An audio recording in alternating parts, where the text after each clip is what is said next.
No Viva Saúde de hoje nós vamos falar sobre métodos contraceptivos. Não saia daí, já estamos no ar.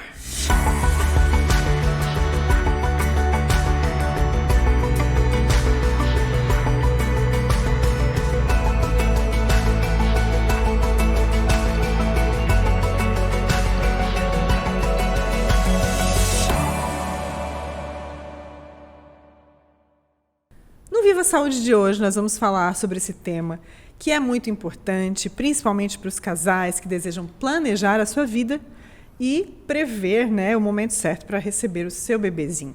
Nós vamos falar sobre métodos contraceptivos. Antes de apresentar os nossos convidados, eu quero agradecer aqui os nossos apoiadores Maria Rocha e Unicred. Os nossos convidados são a doutora Daniela D'Agostini Marim. Seja muito bem-vinda, doutora, ao nosso espaço mais uma vez. E o doutor Daniel Iser, que é médico urologista. A doutora é médica ginecologista e obstetra. Doutor Daniel Iser, médico urologista. Nós temos essa dobradinha hoje, Daniel e Daniela, né? E vamos entender por que vocês lidam diretamente com essa área de planejamento familiar por conta dos métodos contraceptivos. Eu quero já iniciar perguntar para a doutora Daniela, por que é importante esse planejamento, doutora? Na verdade, primeiro eu quero agradecer o convite de novo estar aqui, né? A gente que agradece. Eu que gosto de vir aqui bater um papinho contigo, né? Chega no final, as nossas entrevistas, nosso podcast nunca dá certo, verdade. Porque sempre fica faltando um pouquinho de tempo. É extremamente importante o planejamento familiar, por quê? Porque é uma maneira da gente se planejar para receber essa nova vida, esse novo bebê, que é uma transformação, né?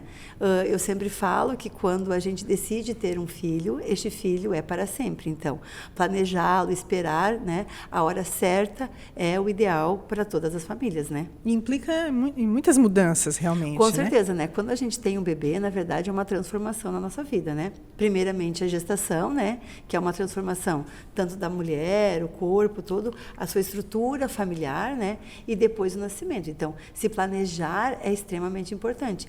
E a gente não fala só o planejamento físico da gestação, mas também planejamento econômico, né? Estar preparado para ter este bebê, para dar condições para ele. Isso é extremamente importante. Sim, verdade. Doutor, tu lida diretamente com o público masculino, principalmente, né? Sim. O homem, ele tem essa mentalidade também? Porque a gente sabe que a mulher, ela já começa a ir no médico ginecologista, médica ginecologista cedo, já tem essa cultura de buscar sua prevenção, né? E de doenças, enfim, fazer esse planejamento na sua área de saúde, né, doutora? E o homem? O homem está cada vez mais consciente a respeito disso. Quando a gente fala de planejamento familiar, ele tem essa preocupação? Bom, agradecendo também o convite, né? Prazer estar aqui com a Daniela, discutindo esse tema aí. Esse tema no consultório hoje de saúde do homem, né? Que o urologista hoje é o ginecologista da mulher, né? Então, a gente fala muito hoje mais em saúde da mulher e saúde do homem do que nas nossas especialidades especificamente. Sim. Então, porque transcende o inicial das especialidades, né? A ideia é cuidar do homem e da mulher de uma maneira global, assim. E a gente tem visto cada vez mais no consultório o interesse dos homens em planejamento familiar. Não é comum, quando mesmo citou, o homem fazer prevenção. A gente tem trabalhado muito para que isso mude. E diferente da mulher que vai desde a adolescência, o homem é acostumado a apagar problemas, né? Tem um problema, vai lá apagar um incêndio, né? E procura um médico quando já tem um está problema. doente, né? Então isso tem mudado muito com as campanhas de câncer de próstata que têm sido anuais aí, e isso tem trazido homens cada vez mais jovens.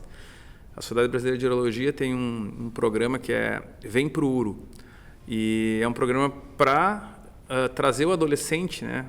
Orientar os pais a trazer o adolescente menino para dentro do consultório do urologista, para a gente falar, entre outras coisas, né, ISTs, infecções sexualmente transmissíveis, entre outras coisas, falar sobre o planejamento familiar. Sim. Né? Isso está diretamente associado aos métodos contraceptivos, que são diversos, né? A gente já conhece alguns, assim, via de regra, né? Por exemplo, os clássicos, a pílula anticoncepcional.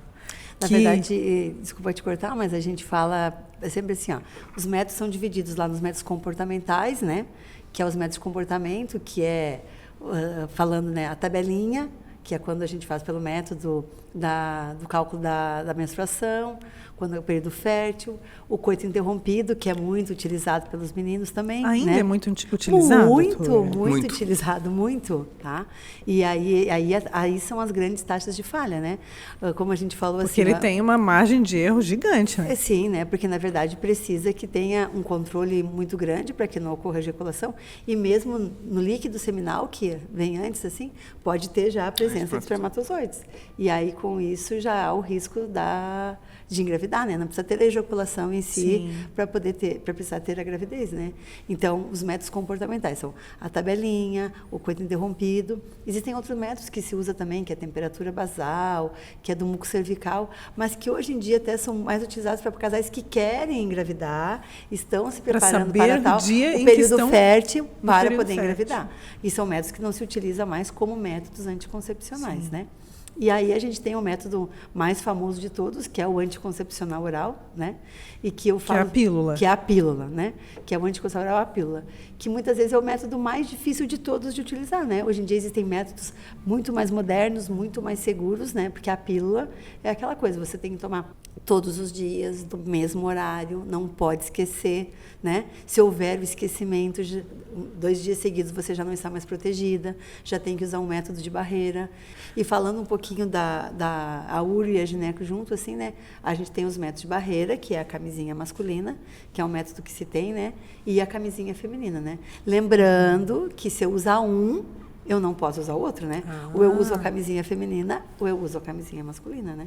Certo? Aí, na tentativa de melhorar a prevenção, usa os dois Fica e acaba sem prejudicando. Fica sem prevenção. Tem também, a gente tem um método que a gente vai aprofundar um pouco melhor ao longo da conversa, que é a vasectomia. Que aí foca no homem, né?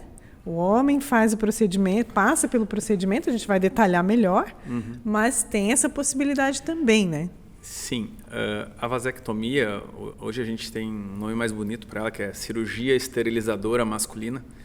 Ela é um método que a gente considera um método definitivo e 100% eficaz para evitar a gravidez, se os passos forem cumpridos corretamente. Ele se equipara à ligadura tubária na mulher, mas para o homem acaba sendo... falando do casal, menos invasivo, assim, é um procedimento mais simples, vamos falar mais depois, né? Sim.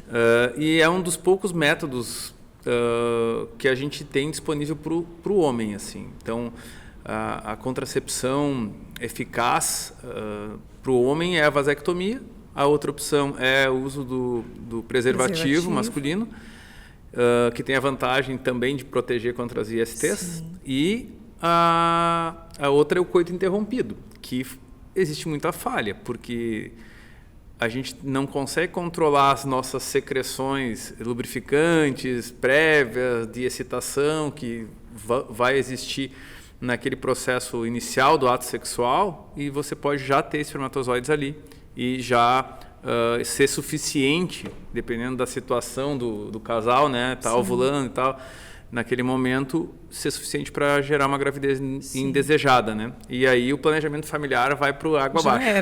Já era. Porque como a doutora falou, né, muito bem, é uma decisão sem volta, né? É uma decisão para toda a vida, né? Por isso essa responsabilidade realmente, né, de receber o bebezinho no momento.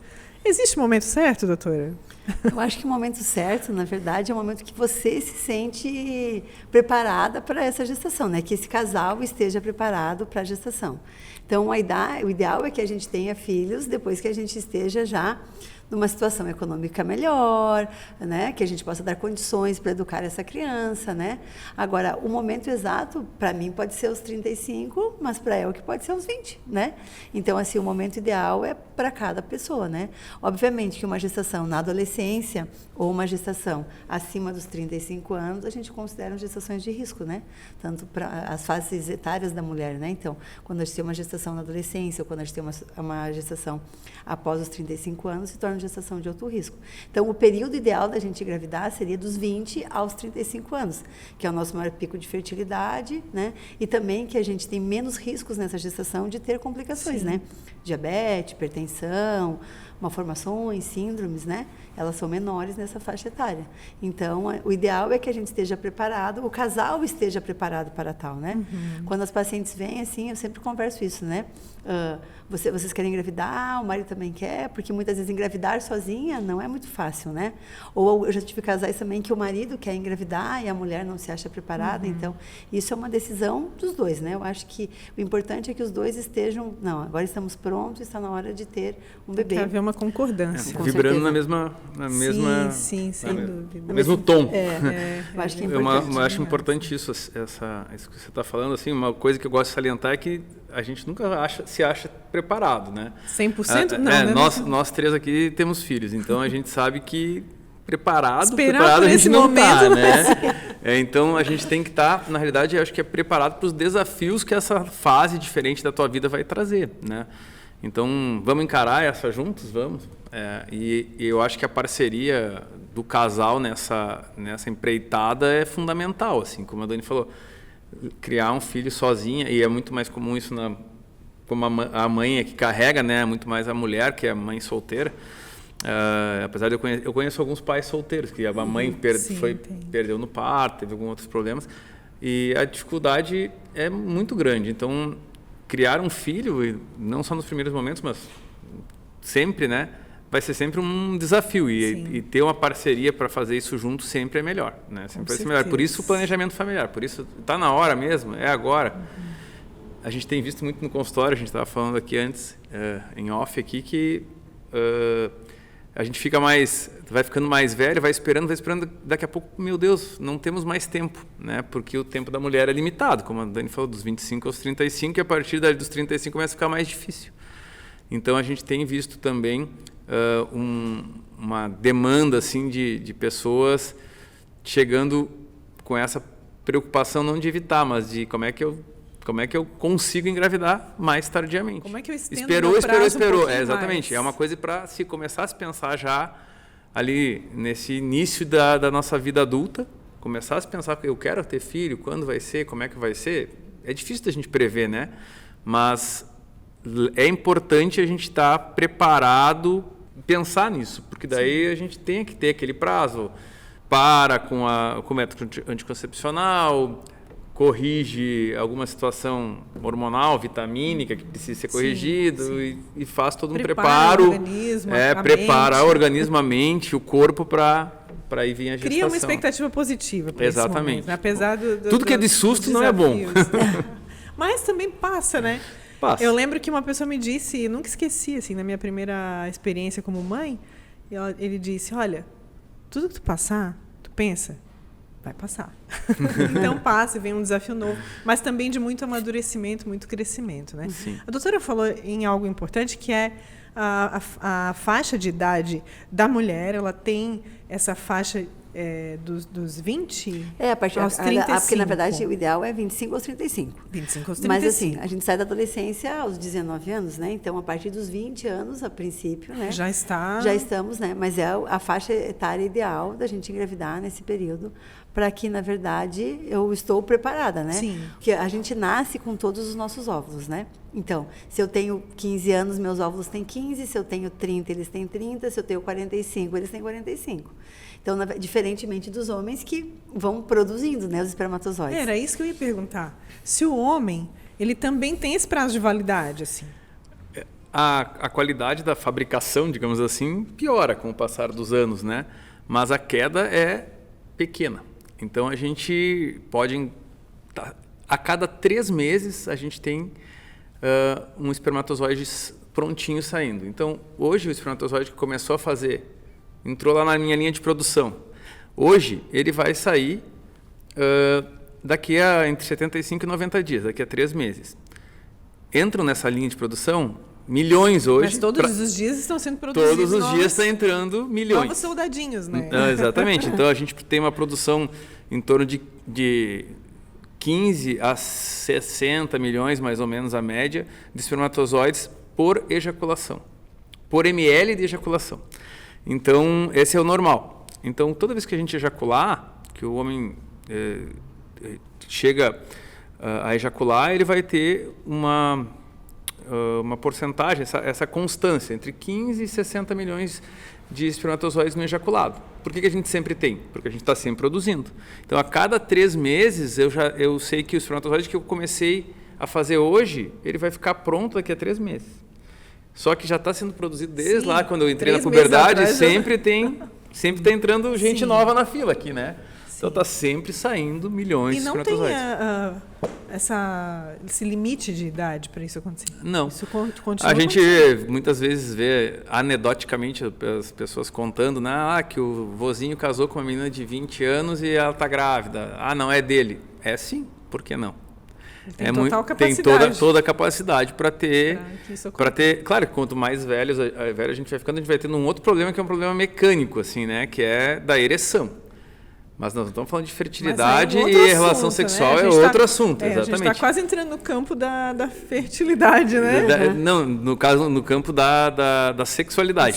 Né? É diferente. Mas a capacidade produtiva de espermatozoide, que é a célula que vai se juntar com o óvulo da mulher. Diferentemente da mulher. A mulher. Isso que daí vai chegar quando a gente chega um momento que acabou os óvulos da mulher. Né? A gente entrou na menopausa, né? Não vamos mais produzir óvulos. Mas olha que interessante, né? O organismo dela também já não está mais apto a receber esse bebê. É porque, na verdade, você imagina também. Eu acho que também existe todo o preparo. Porque, como o Daniel falou, a mulher tem toda a responsabilidade da maternidade, né?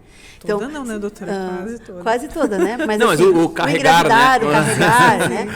E aí você, falando na gestação em si, né? Estar grávida. Sim, verdade. Você imagina, se você engravidasse aos 55 anos, aos 60 anos, né? Como que você iria cuidar deste bebê, né? Sim. Então, é diferente, né? Um homem ter um filho aos 60 anos com uma mulher de 20, né? Ela tem 40, 50 anos para cuidar desse bebê. Mas uma mãe, né? Que vai ter um filho aos 50 ou 60, quanto tempo vai poder cuidar desse bebê, né? Então, acho que eu sempre falo, né? A natureza é muito perfeita. É perfeita. Então, na verdade, a gente tem um limite para engravidar, né? Certo? Até pelos riscos, né? Da gestação. Então, é bem importante. Então, a gente falando dos métodos contraceptivos, né? Então, o importante é que a gente tenha esse planejamento e decida, né? E como o Daniel falou, a gente tem esse tempo e aí a gente tem que se preparar. Olha, eu realmente vou querer engravidar aos 35 anos, então, o que eu vou fazer até lá? Vou me cuidar, vou fazer tudo. E aí a gente tem a possibilidade também, de repente, do congelamento de óvulos, né? Essas outras coisas, né? Mas até lá eu não quero engravidar. O que eu tenho de método, né? Que hoje é o nosso papo. Falamos até aqui de planejamento. De planejamento. Então, vamos falar um pouquinho dos métodos, né? Então, como eu falei, a gente tem, então, os métodos lá. Os métodos comportamentais, né? Que são definitivamente não indicados para quem não quer engravidar. O risco é muito grande. É muito grande. É. E aí, a gente tem os métodos de barreira, as camisinhas, né? A gente também tem a gente pode usar o gel espermicida, né? Que também não funciona aqui. Antigamente não funciona. Não funciona, na verdade, a chance coloca na hora errada, não coloca o suficiente. E aí não vai funcionar. E aí tem o capuz cervical, né? Que foi muito usado antigamente, que na verdade se mede o colo do útero, se coloca junto com o gel espermicida, né, para evitar a gravidez, mas na verdade você não colocar no lugar correto também não funciona. Era como se fosse uma camisinha de colo de útero, só que tu coloca as cegas. Difícil, chama capuz cervical o diafragma, né, que coloca. Então a gente, eu vou te dizer que é o diafragma. O diafragma é o capuz cervical, né? Sim. Então na verdade a gente não, eu estou aí há mais de 20 anos, que eu não vejo ninguém usar, né? O Daniel acho que também não vi mais, vi ninguém usar. Eu também não, vi na minha residência ainda, muitos anos atrás, nunca mais vi. Muita coisa mudou também, né? Muitas coisas mudaram, né? Alternativas novas, né? Sim. E aí a gente passa a ter, então, os métodos hormonais, que são os métodos mais utilizados, né? Como a gente falou, o anticoncepcional oral, mas hoje em dia existem métodos mais seguros, né? Do que o anticoncepcional oral. Então, a gente tem os métodos injetáveis, as injeções, né? As mensais e as trimestrais. A gente tem o adesivo, que é o de colar na pele, que é semanal, troca toda semana. A gente tem o anel vaginal, que é um anelzinho que coloca dentro da vagina, certo? E aí a gente tem os métodos que são os métodos mais seguros, que são os de longa duração, que é o DIU e o implante, né? Certo? Aí DIU a gente tem DIU com hormônio e DIU sem hormônio, né?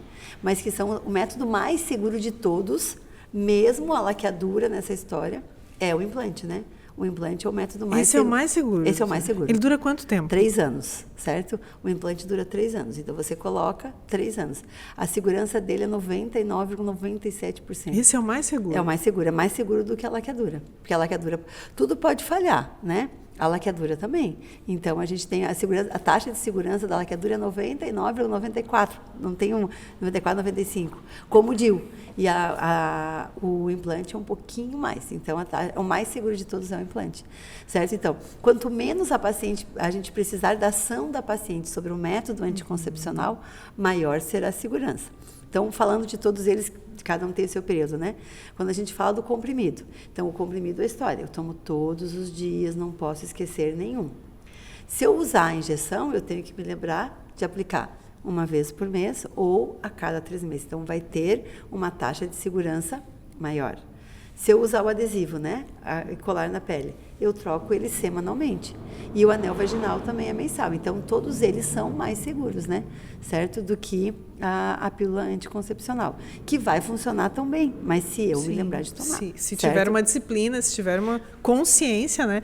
E aí eu acho interessante, porque muitas vezes o casal, o homem nem se dá conta de que a mulher tem que tomar a pílula todos os dias, né? Acontece muitas vezes na casa, né, da mulher precisar tomar a primeira pílula da cartela naquele dia, o homem nem sabe disso e ela tem que correr para a farmácia, enfim, isso acontece, né? Isso é comum. É comum. O homem confia totalmente, assim, no bom senso da mulher. Esqueceu de comprar, não deu tempo de ir na farmácia e deixa pra atrasou amanhã, 2 dias, não vou tomar hoje, amanhã. já atrapalhou tudo. Entendeu? Já, né? Na verdade, você tem que tomar ele de forma correta, né? Então, você não pode atrasar o início, né? De quando for para o início, né? Então, não pode Sempre aumentar o tempo de pausa, né? Nos que tem pausa. Porque a gente tem método que tem pausa, tem método que é contínuo, né? Então, por isso que os métodos de longa duração, né? São os mais seguros, são mais eficazes, né?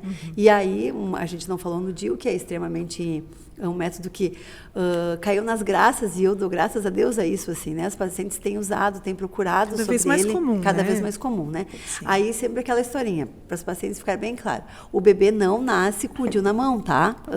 Quando se tem a fotinha do bebê que nasceu por causa do DIU, não é porque, na verdade, o DIU estava lá na mãozinha do bebê. Então, doutora, já que tu tocasse nesse assunto, por que muitas vezes, eu já ouvi falar, não, mas o DIU tem uma margem de erro também. Tem um risco de acontecer então, a gestação. Assim, se a gente usar o DIU hormonal e o DIU não hormonal, né? Então, o DIU não hormonal é o DIU de cobre e de prata. Ele precisa estar dentro da cavidade endometrial, que é a cavidade dentro do útero, obstruindo lá a entradinha das trompas, né? Porque dentro do útero tem a cavidade endometrial e o orifício que vai levar para as trompas. Então, o DIU tem que ficar exatamente ali impedindo. É como se fosse uma portinha que impedisse a passagem do espermatozoide. E ele é colocado pela médica ginecologista, pelo médico ginecologista. É ambulatorialmente, né? Coloca, é um procedimento seguro, tranquilo, né? Muitas pacientes têm medo da dor, cada vez menos a gente tem usado métodos para não sentir dor. Então, a paciente pode ficar bem tranquila em relação a isso. Então, ela vai colocar o DIU e aí depois ela vai fazer ultrassom para ver se o DIU está no lugar. Se o DIU estiver no lugar tudo certinho, ela tem que vir uma vez ao ano no ginecologista para fazer o acompanhamento. Ou, claro, se ela sentir alguma alteração, ela vem antes. Mas se o DIU foi colocado... Alteração? Então, se tiver dor, cólica, sangramento, febre, que pode acontecer, né? Então, porque quando a gente usa o método o DIU não hormonal, que é o de cobre e de prata, a gente pode ter um aumento do fluxo menstrual. Então, as mulheres passam a menstruar, muitas vezes um pouco mais, e elas têm mais cólica, né? Diferentemente do DIU hormonal, que em geral vai fazer com que ela entre em amenorreia, ou seja, ela vai deixar de menstruar. A grande maioria das pacientes que usam o Mirena ou o Cailina, que são os DIUs hormonais, depois de uns 6 meses, em geral, elas entram em amenorreia, certo? Claro que algumas vezes pode ter... Amenorreia é quando não tem a menstruação. Não menstrua. Então, elas vão deixar de menstruar. Claro que algumas vezes pode ter um sangramento esporádico, né? Mas, em geral, vai entrar em amenorreia. E aí, o DIU hormonal, ele tem uma segurança maior. Ele não precisa estar só lá no lugar, porque ele tem ação do hormônio. Ele libera hormônio. Ele libera hormônio. Então, mesmo que, na verdade, vamos supor que esse DIU saiu um pouquinho do lugar, se ele estiver dentro da cavidade, em geral, a paciente não vai engravidar, tá? Então, a taxa de gestação com o DIU, o Mirena e o Cailina é muito pequenininha. Pergunta comum. O DIU que precisa estar no lugar, o de cobre e de prata. De cobre e de prata, ele pode sair do lugar através da relação sexual? Não, só se puxar o fio do DIU, né? Na verdade, em geral, não. Porque o DIU fica com um fiozinho para fora do colo do útero, mas lá no fundo da vagina. Só se, geralmente, quando a ginecologista vai retirar o DIU para trocar, ou porque a paciente está com dor por algum motivo médico, ela vai localizar esse fiozinho e vai puxar esse fiozinho. Se por algum motivo na relação sexual acharem esse fiozinho e puxar, vai deslocar o DIU, senão o DIU vai ficar onde tu Mas colocou. não é fácil isso acontecer. Não é fácil. Não é para isso acontecer. Não. Eu tenho um paciente que já tirou o DIU usando o coletor menstrual, né? Colocou o coletor e aí na hora de puxar o coletor, né? Puxou o fiozinho junto. Mas ela se deu conta porque ela sentiu que alguma coisa veio. E daí parou. Daí não, ela E foi no médico. Ela foi lá, foi no consultório. 2 dias depois já ligou e daí foi lá, fizemos ultrassom e realmente o DIU tinha descido. Se deu conta, conseguiu se dar conta. Mas a paciente se dá conta disso, porque puxar o fio e também vai dar um pouquinho de cólica, né? Então, mas ela disse que na hora que puxou, assim, ela sentiu e aí foi lá e realmente. Mas né? é o único. Mas isso não é uma coisa comum, tá? Não é comum. Isso que eu estou contando é um caso extremo. Anedótico que a gente fala, é história, né? Não é uma coisa comum, não é assim, tipo, a paciente vai colocar e vai conseguir puxar o fio, até porque a gente corta o fiozinho, né? E aí coloca ele para trás e, em geral, também na relação, a maioria dos maridos não vai sentir. Não cutuca, não machuca, nada disso. Nada. Assim. Nem lembra que tá ali. Nem lembra que tá ali, tá? É um método bem seguro. Em geral, a gente nem... acho que, pelo menos, eu lembro de não comentar, assim, que tem um fio lá, não procura o fio. Daí dá curiosidade, né? Então, assim, quando a gente for tirar, mexer no DIU e tal, a gente vai... Qualquer coisa diferente que a senhora sinta, a senhora vai nos avisar. Volta pro ginecologista. Sim. Falando de contraindicações, quando a gente faz essa avaliação, né, usa os critérios em cima de tantos métodos contraceptivos, né, a gente pensa, por que eu escolheria esse em detrimento desse? Né? Na verdade... Quais têm contraindicações e quais não? Então, existe primeiro assim, a paciente precisa vir na ginecologista para conversar sobre o que ela se sente melhor. Sobre o seu perfil. Sobre o seu perfil, né? Obviamente que uma mulher que tem milhares de atividades, né? A melhor coisa é um método de longa duração. Não, doutora, porque tem paciente que, por exemplo, assim, prefere tomar todos os dias porque eu quero ter a certeza que eu estou tomando e que está tudo certo, né? Existem pacientes, o perfil também, pacientes que querem menstruar, que preferem menstruar. Isso é real. E tem pacientes que não querem menstruar. Isso é um outro perfil, né? Não, eu quero usar um método que todo mês eu sangre, porque eu tenho certeza que não estou grávida, e tem paciente que acha que quando menstrua se sente melhor, né?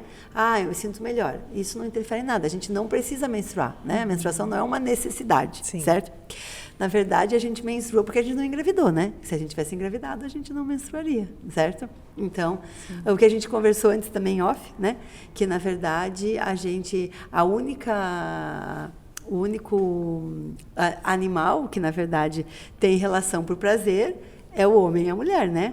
Os outros animais todos têm relação para procriação. Para procriação. Né? Certo? Então, e é a mesma coisa aqui, na verdade, o desejo de estar menstruada é porque eu não estou procriando, né? Então, na verdade, a menstruação é só porque eu não engravidei. Porque se eu engravidasse, porque o certo seria, né? Eu menstruei, engravidei, tenho um filho, aí engravido de novo, né? 6 mesinhos lá, amamento, né? Daí engravido de novo, antigamente era assim, né? Que as pessoas tinham 10, 12 filhos. Hoje em dia, a gente tem um planejamento. Planejamento, né? Certo. Planejamento. Então, que mudou, aliás, a vida da mulher também, né? Com certeza, né? Por uma série de coisas que a gente já falou aqui. Eu brinco sempre assim, quando eu dava aula na faculdade, que agora eu não estou mais dando, mas eu brincava com os alunos sempre assim, que o anticoncepcional veio para revolucionar, né? Ele é um senhor de 60 anos, né? Porque, na verdade, ele foi criado lá em 1960 e pouquinho, né? A pílula, né? A pílula, né? Que, na verdade, é o primeiro método, assim, realmente eficaz, eficiente para evitar a gestação, né? Então, quando ele foi lançado, foi uma revolução, né? Porque aí, na verdade, se passou a ter sexo pelo prazer e não somente pela reprodução, né? E deu autonomia para as mulheres também. E com o né? passar dos anos, claro, eles foram melhorando, né? A dosagem hormonal foi diminuindo, os hormônios que foram sendo usados foram melhorando, né? Então, tem alguns anticoncepcionais que melhoram a pele, né? Então, tudo isso ajuda muito, certo? Mas aí tu me perguntou, doutora, e o que é contraindicado, né? Então, os métodos, em geral, a maioria dos métodos contraindicados, assim, são os métodos que têm estrogênio e progesterona. O estrogênio é um hormônio extremamente... tem eventos tromboembólicos, então ele aumenta o risco de AVC, de infarto, de trombose, né? Então, quando a gente tem mulheres acima dos 35 anos, tabagistas, mulheres trombofílicas, mulheres com diabetes compensada, hipertensão descompensada, tudo isso é uma contraindicação a usar um hormônio que tenha o estrogênio. Então, a gente pode usar somente a progesterona. existem anticoncepcionais, que são só de progestágenos orais, existem injeções, que são só de progestágenos, e o DIU e o implante, que também é só progestágeno. Então, mesmo mulheres com contraindicação a usar o estrogênio, né, elas podem usar esses métodos hormonais que são apenas de progesterona. Existem outras contraindicações, por exemplo, a mulher que tem um útero com uma malformação uterina, essa tem uma contraindicação a usar, por exemplo, o DIU, né? Eu não posso colocar um DIU num útero bicorno, por exemplo, né? Tem 2 cavidades, aí eu boto numa, ela engravida na outra, né? Aí dá um jeito de encontrar outro caminho, então, né? é por isso que a gente precisa sempre avaliar a paciente para decidir qual é o melhor método para ela, certo? Então, a gente, muitas vezes, tem mulheres que têm indicação apenas do anticoncepcional, que tem o progestágeno, existem mulheres que têm indicação de apenas do DIU não hormonal, que não pode usar nenhum tipo de DIU. Um exemplo, por exemplo, a paciente que teve colestase hepática na gestação, ela tem uma contraindicação absoluta a qualquer tipo de hormônio. Então, por exemplo, a indicação seria usar um DIU não hormonal ou um método definitivo, se ela já tem os filhos, né? A laqueadura ou a vasectomia. Falando da progesterona, né? É aquela pílula que se toma quando está amamentando. Né? Isso, na verdade... Antigamente chamavam de mini pílula. É que antigamente existe, né, a mini pílula, que era um anticoncepcional que vinham 35 comprimidos, né, que tinha uma dose hormonal menor e que se usava na amamentação exclusiva. Então, a mulher só podia estar amamentando no peito. Então, o bebê não podia estar usando durante 6 meses. Então, nenhum tipo de fórmula, nenhum tipo de alimento, nada. Então, se usava ele e ele aumentava o risco. Só que, em geral, se a mulher amamenta exclusivamente no peito, ele também é um método contraceptivo, porque se eu tenho amamentação exclusiva, eu tenho produção apenas de prolactina, não produzo estrogênio, não ovulo. Se eu não ovulo, eu não engravido. Lembrando sempre que a gente primeiro ovula para depois menstruar. Então, é por isso que as mulheres muitas vezes acabam engravidando, né? Na amamentação. Sem ter menstruado. Porque daí ela vai ter que ovular primeiro para depois menstruar. Então, não vai ser assim, eu menstruei, agora já vou me cuidar. Não, eu ovulei, aí engravidei, e aí, claro, daí não vem a menstruação. Mas entendeu? tomando hoje não é mais mini pílula.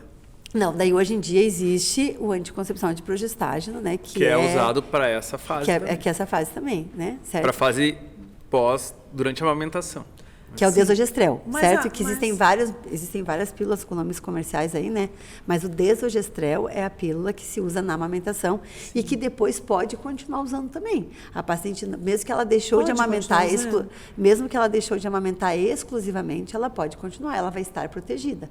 E ele é um método excelente também para mulheres que estão no climatério, certo? Porque aí a dosagem hormonal é bem baixa, não tem o risco dos eventos tromboembólicos, porque não tem estrogênio. Em geral, a paciente que toma o progestágeno fica sem menstruar, né? Então, porque quando chega na fase do climatério, começa a irregularidade menstrual, não sabe quando vai estar menstruada. Então, tomando ele de uma forma contínua, a paciente também não vai engravidar e vai usar um método extremamente seguro. Certo? Então, ele pode ser usado em qualquer fase da vida, mas na amamentação e no climatério ele é extremamente indicado. O que é o climatério, doutora? Deixa bem claro para quem O climatério é a fase antes da menopausa. A menopausa é quando um ano que eu deixei de menstruar, não menstruei mais. Então, antes de acontecer esse momento, começa o climatério, que é a fase uma preparação para a menopausa. Preparação para a menopausa, né? É aquela situação que tem os sintomas, calorão, irritabilidade. Isso é o climatério. Isso é o climatério. São sintomas de climatério. Então, muitas vezes tem a irritabilidade. Então, tomar essa pílula de progestágeno, né? Ajuda a enfrentar essa fase também. Porque, por exemplo, assim, existem mulheres que tomam anticoncepcional com uma alta dosagem hormonal de estrogênio ainda. A gente encontra muitas mulheres, principalmente lá na faixa etária dos 40 e poucos anos, que ainda tomam. Então, o ideal é que a gente, mesmo que ela não tenha nenhum fator de risco, né? O anticoncepcional com estrogênio por si só, ele já é um fator de risco tromboembólico, certo? Então, o ideal é que a gente troque. Então, eu não preciso usar somente a pílula de progestágeno. Eu posso usar um injetável, eu posso usar o implante, eu posso usar o DIU, que também são todos só de progestágeno. Tem essa composição, Tem essa né? composição, que são uma proteção maior. Lembrando que, em geral, todas as mulheres que usam só progestágenos, a grande maioria delas vai deixar de menstruar, né? porque ele é de forma contínua, né? São anticoncepcionais que não têm pausa. certo? E a gente fez um episódio sobre o TPM e deixou bem claro que não precisa necessariamente menstruar, né? Quem quiser acompanhar também pode complementar com esse conteúdo lá. Nessa fase aqui, entra o nosso papel como urologista bem claro. Assim, no consultório a gente vê muitos homens, né? O casal vindo nessa fase, assim, eu tô com mais de 35 anos, eu não quero mais usar pílula, e a mulher não quer botar DIU, foi oferecido. Não, eu já usei 20 anos, né, o anticoncepcional, eu não quero mais usar, minha mãe teve trombose, tem algum risco, assim, alguma coisa.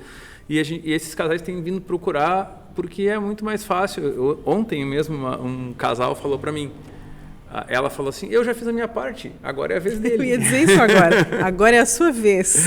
E a vasectomia acaba sendo uma opção para esses casais também. E para pessoas que já têm uma mulher está ali com 35 para 40 anos, está hipertensa, tem um pré-diabetes, um diabetes, tem um fator de risco metabólico, né? Então, para não usar, ou existe uma contraindicação por outra área da saúde que está levando ela a não poder usar nenhum método hormonal, essa é uma boa saída para a vasectomia, porque é um método bem menos invasivo quando a gente fala na comparação dos cirúrgicos. É claro que hoje se faz a ligadura por vídeo e tal, mas é muito menos invasivo a vasectomia para o homem do que a cirurgia de ligadura para as mulheres, apesar de também ser simples. Assim. Tem se tornado cada vez mais comum esse recurso?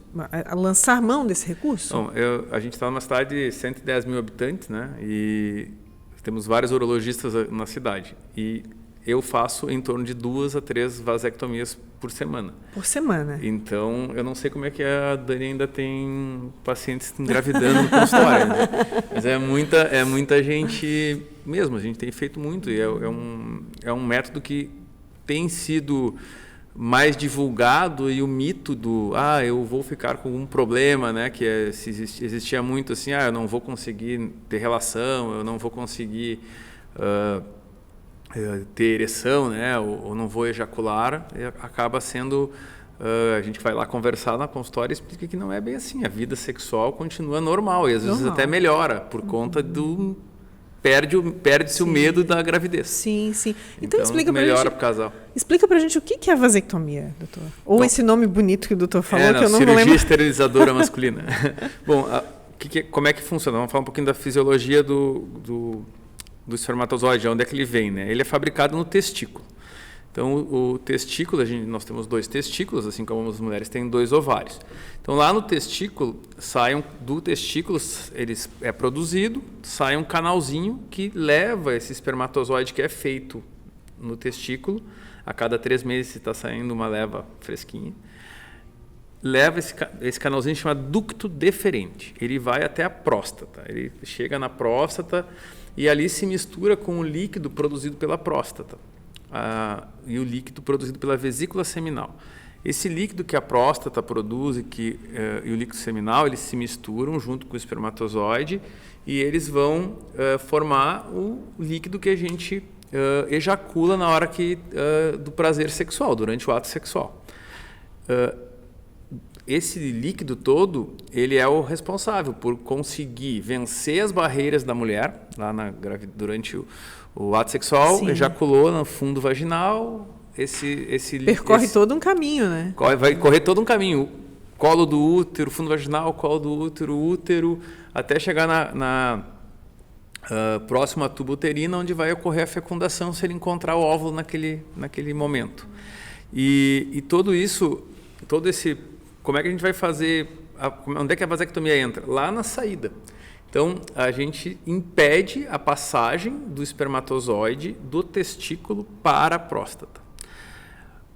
O espermatozoide, em relação ao componente total do nosso esperma que a gente ejacula, ele corresponde por 2 a 3% do volume que a gente ejacula. Ou seja, o esperma continua mesmo existindo, continua, sem espermatozoides. Sem espermatozoides, porque você vai ejacular o líquido da próstata. Então, a gente vai impedir que o espermatozoide chegue na próstata. Então, quando você vai ter, o esperma vai ficar armazenado lá na próstata, esperando o ato sexual. No momento que tu tem o ato sexual, tu vai ejacular, vai contrair a próstata, vai esvaziar para dentro da uretra, então tu vai ejacular pelo pênis aquele líquido somente com o líquido prostático e seminal, ou seja, sem o espermatozoide. Onde é que fica esse espermatozoide? Né? Essa é uma pergunta que os meus pacientes sempre fazem, mas para onde que vai? Não, tu vai continuar produzindo, sempre, até o final da tua vida. O que vai acontecer? A gente criou um problema de logística. Né? O urologista criou um problema de logística. Ou seja, não consegue entregar a encomenda. Então você vai... De jeito nenhum, doutor? De jeito nenhum. A ideia é essa, né? Quando tu faz a cirurgia, a minha ideia é que seja de jeito nenhum. Então a gente faz um pequeno corte de meio centímetro na pele da bolsa escrotal, com o paciente anestesiado, sem ver nada, faz uma sedação. Procedimento que, a partir desse meio cortezinho... Ambulatorial. Não, no consultório mesmo. Não faz no consultório, a gente procura usar um ambiente mais estéril, tá? Então usa um centro cirúrgico de baixa complexidade, um hospital dia, assim. E então a gente vai, através de uma pequena pinça, a gente pesca esse canalzinho lá de dentro, o ducto deferente, de um lado primeiro, a gente retira um segmento dele, amarra para um lado, amarra para o outro. Então os vão ficar longe um do outro, assim. E eu vou amarrar aqui e fazer uma cobertura com o tecido do próprio corpo. Esse fica coberto e esse fica descoberto. Então ficam longe e bem afastados um do outro. Incomunicáveis. Incomunicáveis, exatamente. Isso faz de um lado e faz do outro lado, através desse pequeno corte na pele. E aí, um corte de meio centímetro, assim. Isso está impedindo esse espermatozoide de... ele chega ali, não dá para passar, está interrompido. O que acontece? O testículo e o epidídimo, que é um órgão que tem junto com o testículo, ele amadurece o espermatozoide até certo ponto. Tá velho, não usou, o organismo reabsorve ele. E então a gente começa a entrar novos.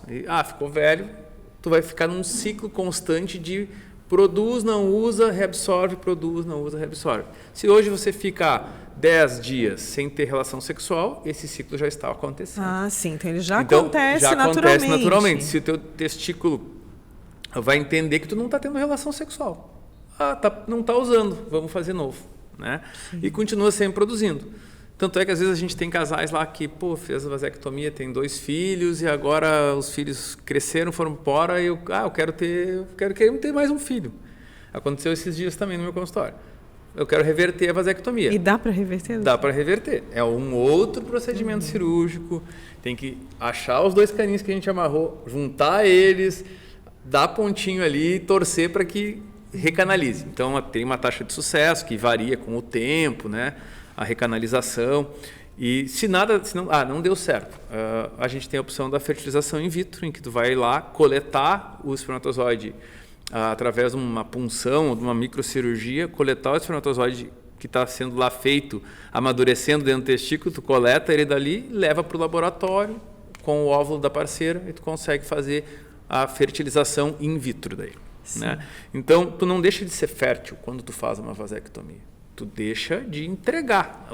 Interessante. Uma boa analogia. Tu tá sendo fértil, mas tu não tá.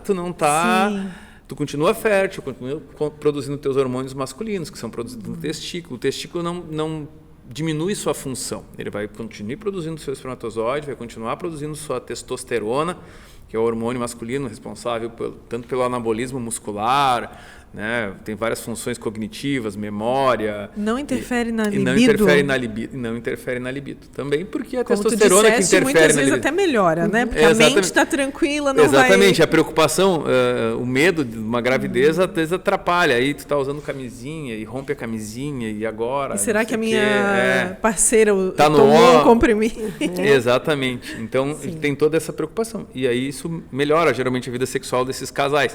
A gente costuma muito ver um casal ali, 35, 40 anos, que a vasectomia, os pacientes sempre falam, melhorou muito a minha vida sexual, assim, porque agora a gente está... Porque uma das coisas, a mulher não tomava pílula e esquecia, daí ficava aquele mês, não sabia como é que ia acontecer, daí a gente evitava, não tinha relação, ou queria usar camisinha. Da relação pula fora e não sei o quê, e daí vai tentar o coito interrompido, não dá certo, né?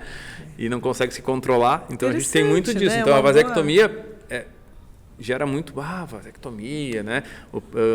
Vai ser castrado. Não tem nada a ver uma coisa com a outra, né? A castração é retirada do testículo. Nossa. Que a gente faz nos animaizinhos de estimação lá, né? Sim. Tu vai tirar a gônada, vai tirar o testículo, vai tirar o ovário no gatinho lá, no cachorrinho. E no homem, na mulher, não. Tu vai interromper o caminho. Importante, né? Desmistificar isso. Na verdade, é parecido com a laqueadura, que na verdade interrompe o caminho da trompa. A laqueadura também não mexe com o ovário, né? Tu vai interromper a tuba. Trompa, né? Também não vai interferir na libido, não vai interferir em nada, né? Duas perguntas. A partir de que idade pode se fazer a vasectomia e como é a recuperação, o pós-cirúrgico? A vasectomia, atualmente, tem uma lei vigente desde janeiro de 22 que permite qualquer homem com mais de 21 anos, com ou sem filhos, pode realizar a vasectomia, certo? Persiste ainda, mudou essa lei, ela era diferente, ela é uma lei original de 96, que tinha que ter 2 filhos, tinha que ter o consentimento da parceira e tal. Hoje não precisa nada disso. A idade é 21 anos, então um adulto, considerado adulto legalmente, ele é responsável por isso, pela essa decisão, e ele tem que assinar um documento no qual ele aceita o fato de que é um método considerado definitivo, apesar da gente poder reverter, né? Mas como é um método cirúrgico, para te reverter, tu vai precisar de uma nova intervenção. Sim. Então, você pode fazer a partir dos 21 anos e tem um prazo legal de 60 dias entre o momento em que você decide que quer fazer, registra esse documento no cartório lá, e o momento em que você efetivamente pode ser submetido à cirurgia. Então, legalmente é isso que a gente tem hoje, certo? Não tem nenhuma restrição maior. A critério do médico, se o médico, ao entrevistar o paciente, achar que é relevante, pode pedir uma avaliação psicológica para o paciente, uma avaliação com o psicólogo para ver se o paciente precisa realmente ou tem que estar tomando essa decisão de uma maneira bem racional, né? Exatamente. Bem consciente do então, que está fazendo. Às vezes a gente solicita, assim, o paciente quer, mas está em dúvida, demonstra alguma dúvida, a gente pede uma avaliação com o psicólogo. Mas é raro de ser necessário. Sim. E o pós-operatório é uma cirurgia que você faz, esse procedimento de ali fazer a ligadura demora em torno de 15 a 20 minutos. É um procedimento que o paciente acorda, em seguida faz uma anestesia superficial, né? Então ele acorda e vai para casa. Está sedado, então. Está sedado. É como se fosse fazer uma endoscopia ou uma cirurgia. Uma endoscopia não, o que o pessoal conhece bastante é a endoscopia digestiva, que a gente faz um remedinho para dormir e entra com o tubinho para olhar o estômago. É a mesma anestesia.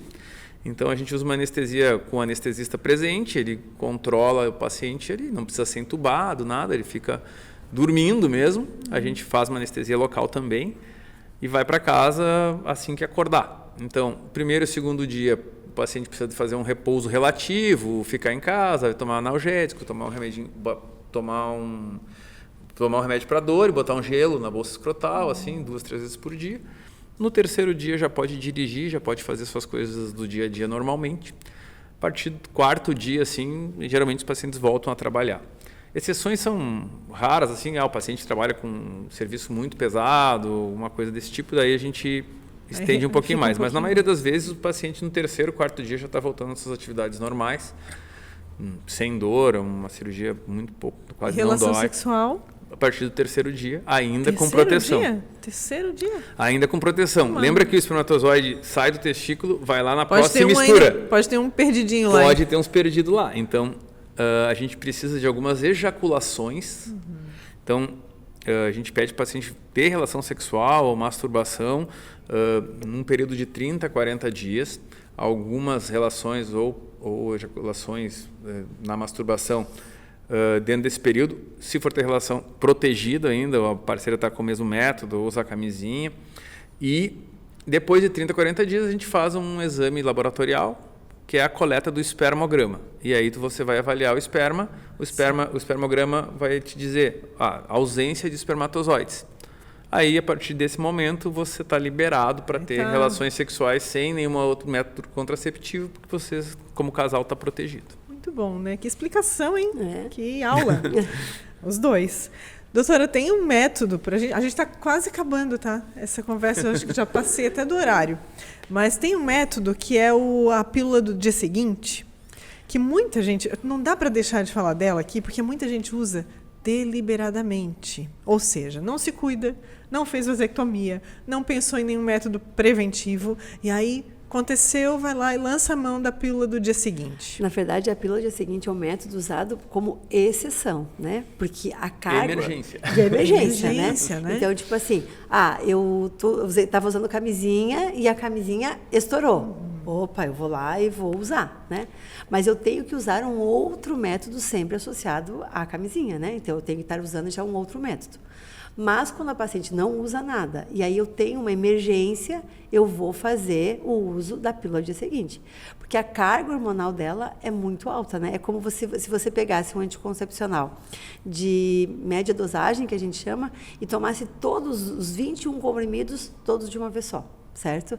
Então, a dosagem hormonal é muito alta e a alteração que faz, né, hormonalmente no corpo feminino é muito grande. Ela faz uma bagunça, assim, ela faz uma hormonal. bagunça, então você não pode ficar tomando sempre, porque aí quando você tomar, quando que eu vou estar ovulando? Nunca vou saber, né? Então, porque quando eu faço essa alteração hormonal, eu altero meu período ovulatório, que é sempre o nosso risco de engravidar, porque a gente pensa na menstruação, mas a gente tem que pensar no período ovulatório, certo?